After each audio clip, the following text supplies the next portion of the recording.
வந்து பாத்தீங்கன்னா தாம்பரம் வெஸ்ட் நம்ம அட்ட கம்பெனில இருந்து கரெக்டா ஒரு 500 மீட்டர்ல இருக்கு சார். இங்க அட்ட கம்பெனிங்கிறது ஒரு ஃபேமஸான இடம். அதுல இருந்து ஒரு 500 மீட்டர்ல இருக்கு. வெளியில போனோம்னா அங்க இருந்து ஒரு 500 மீட்டர்ல அவுட்டர் ரிங் ரோடு இருக்கு. ஈஸியா ஆக்சஸ் பண்ணும். நம்மளுடைய சைட் வந்து பாத்தீங்கன்னா DTCP and RERA approved. 842 square ஃபீட்ல இருந்து 1100 ஸ்கொயர் ஃபீட் வரையும் இருக்கு. 30 ஃபீட் ரோடு என்ன நல்ல வைடிங்கா 30 ஃபீட் ரோடு போட்டு. சரி சார், சைட் வந்து இப்ப லான்ச் பண்ணிருக்கீங்க.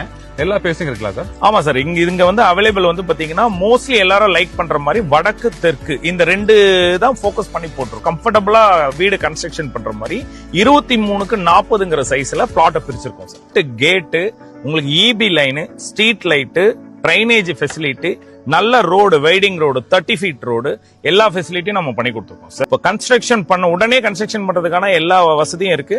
3 ஃபேஸ் இபி லைனும் நம்ம கொண்டு வந்து கொடுத்துறோம் சார். இல்ல எங்களுக்கு இடம் பிளஸ் கன்ஸ்ட்ரக்ஷன் பண்ணி கொடுக்கணும்னாலும் கன்ஸ்ட்ரக்ஷன் பண்ணி கொடுக்குறோம் சார். தனி வில்லாவே எங்களுக்கு வேணும்னாலும் தனி வில்லாவும் பண்ணி கொடுக்குறோம். அபார்ட்மெண்ட்ல நீங்க வாழ்றதை விட ஒரு தனி வீடா நீங்க வாழும் போது அதை விட ஒரு 10 லட்சத்துல தனி வீடு கொடுக்குறோம். நமக்கு வந்து இண்டிபெண்டன்ட் வில்லாவே இந்த இடத்துல ஒரு 55 lakhsல பண்ணிக்கலாம். அந்த சைட்ல வந்து ஒரு பிளாட் பை பண்றதுக்கு ஒரு கஸ்டமர்ட்ட மினிமம் டவுன் பேமெண்ட் அவங்க எவ்வளவு வச்சிருக்கணும் சார்? மினிமம் அவங்க வந்து பாத்தீங்கன்னா ஒரு 3 to 4 lakhs வச்சிருந்தா போதும். பேலன்ஸ் வந்து பாத்தீங்கன்னா up to 80 to 85% bank loan பண்ணி கொடுத்துருவோம் சார்.